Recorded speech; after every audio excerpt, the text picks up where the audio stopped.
Today's list is the top 5 board games you've never heard of. So I'm going to rank games that have been rated by less than 500 people on Board Game Geek. And that's how I'm judging whether or not you've likely played this game. And to be honest, if you've been playing board games for a while and you think you've played, or at least have heard of everything out there, I'm about to blow your mind. I'm Jackson Warfield, and let's get started. Number 5, Goths Save the Queen. Goths Save the Queen.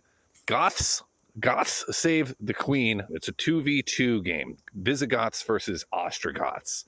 The game could, in theory, be played. I'm doing this on a hiking trail, so hopefully I don't get interrupted. It's a 2v2 game where you're both trying to save the queen, and you have a little setup where you have catapults. The basic mechanic of the game is one player in each team is the leader, and one is the war clan leader. Titles aren't that important. The idea is someone on the team decides what you're trying to do, and then through the fog of war has to give 2 orders to their teammate.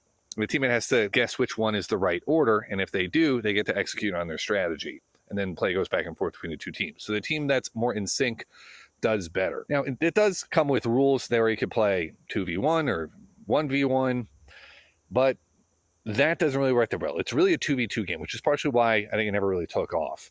I got this game as one of those games. It's a 2016 release. I think I got it for like $3. You can still get it relatively cheaply on eBay. If you specifically want a 2v2 team game, you play with the neighbors and it's 2 couples playing with each other. It's a really fun game. Criminally underplayed. Goths Save the Queen is number 5. Number 4, Rank. If you're like me, you have some memories from playing card games in your childhood. I hope some people have those memories. I'll be more specific. I remember when I was a Boy Scout on a weekend-long campout, and the main game that we played, the main card game we played on that campout was Chinese poker. Today we're going to be showing you some art from our Asian American students. I don't know if people would call it Chinese poker anymore.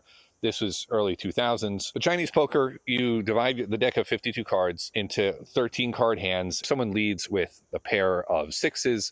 You have to follow with a pair of 6s or better. If someone plays a 5-card hand, you got to follow with a 5-card hand. It's not really a trick because you can go around more than once. So if someone plays a flush, you can follow up with a full house to get 5 cards out. The next person might follow up with another full house. Whoever empties their 13-card hand first wins. Rank takes the Chinese poker mechanism and turns it into a board game. Rank can actually be played with up to 5 players. I see people are coming close. I might need to relocate. Chinese poker is a really fun game, and so is Rank. Hold on. Rank might be the least played game on this list. As someone who used to play Chinese poker, but feels like you need to bust out something a little bit more interesting than that on game night, having Rank there as a card game isn't bad. When I first received this game, it wasn't a game I had ever heard of. It was one of those that I had a relative who, it was my maybe sister-in-law, saw it on Amazon and was like, this looks cool, and bought it. So I had very low expectations, but the game is good. So Rank is number 4.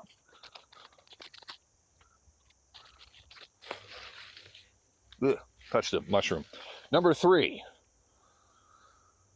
NFL Showdown. A lot of football games try to recapture the thrill of big hits and tackling. For example, Blood Bowl is kind of like that, and they take to another level where your players can kind of get injured. A lot of games will do things where you have dice rolls to see if you break tackles, and you have multiple actions you have to do during the course of an individual play. NFL Showdown is kind of a mass market game that you can find on the shelves of Target. I don't know if you can find it anymore.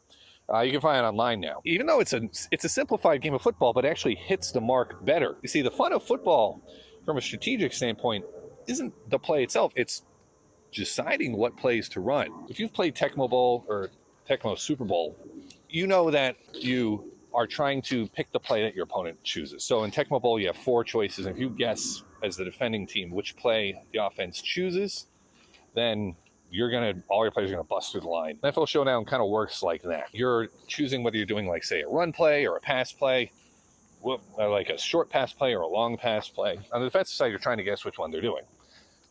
There's some dice rolling on top of that, but that's the basic mechanic, and it actually works really well. There's a reason why NFL Showdown was in my background for a lot of videos here. Of course, I picked this trail the day like other people are walking. I guess it's only school's in session and it's not that far, but these are old ladies from the library. I originally started playing NFL Showdown as just something to play with my kids when they're like 5, and I found I actually really enjoyed the game. I actually enjoyed it more than a lot of other football board games. Makes me wonder if there's an opportunity for a football board game that's a more advanced version of NFL Showdown.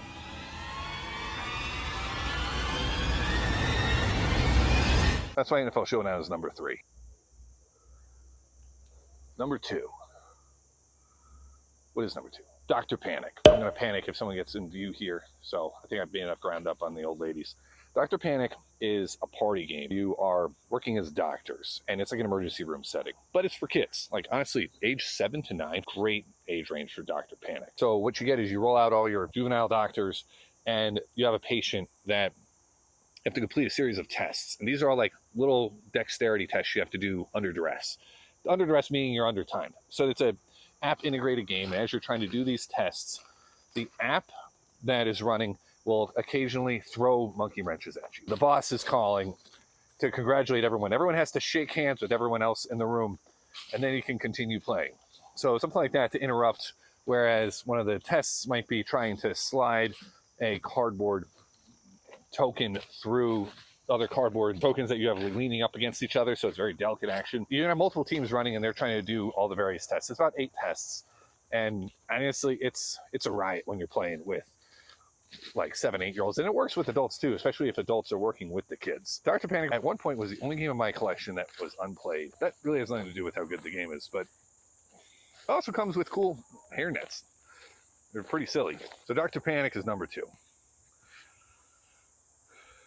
And the number 1 game that you've never heard of, Field Command. No relation to Jackson Warfield. Field Command is a game that I got well before I got into modern board games. It's a 2-player game, and it's kind of chess-like, but it's a simultaneous action selection game. Kind of like Napoleonic era, Revolutionary War era theme. I think on the box, it's actually like one of those like Battle of Waterloo paintings. I don't know. Someone correct me on what that piece of artwork is, if you know. In Field Command, you have a board that has different elevations on each square on the board, so you can see it's not a flat board. You'll have some elevation 1, elevation 2, and elevation 3. And you also have tan and beige. No, you have beige and green. Tan and beige would be kind of dumb. You have green and beige for representing forests and fields. The game starts off, you slide a divider into the middle of the board.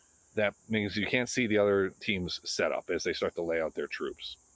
And the rules are on that divider. So that's a nice kind of a cool thing. Part of the problem with the board is you can't fit it into a normal modern game box. It looks like one of those really wide Monopoly boxes, which isn't ideal. But then once you reveal that and now your armies are all set up, you're going to write all your moves down on a notepad. So you have 10 or 12 moves, and it'll be things like chess moves, like A1 to A2. And your moves are restricted by your units. You have infantry units, cavalry units, guerrilla units, artillery units, and your general. The ultimate goal is to, like in chess, checkmate the general. Although you actually have to land on the general in this game. After you write all your moves down, you hand your shoot to the other player, and they'll be the ones making sure that you didn't make an error, which it's surprisingly easy to make an error when you're doing all your moves. So that's actually kind of a fun aspect of the game, because you're writing down 12 moves at once. You want to make sure you don't move a unit onto another one that you didn't move, or move one twice, or move one where it can't move because you moved it too far. And it uses rock, paper, scissors mechanics to resolve conflicts. If your cavalry unit lands where your opponent's infantry unit lands, if you're in the forest, the infantry wins. If they land in the fields, the cavalry wins. If it's a guerrilla unit, guerrilla beats infantry where they're weak in the fields and beats cavalry where they're weak in the forest. Then within infantry, you have 1st, 2nd, and 3rd infantry and 1st, 2nd, and 3rd cavalry.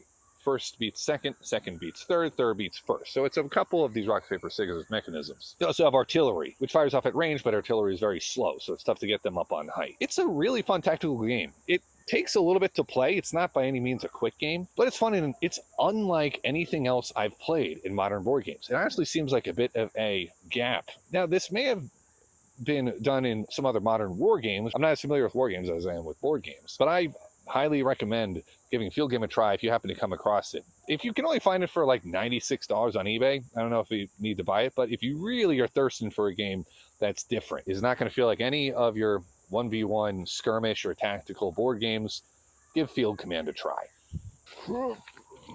And that's today's list. I gotta get back to the library.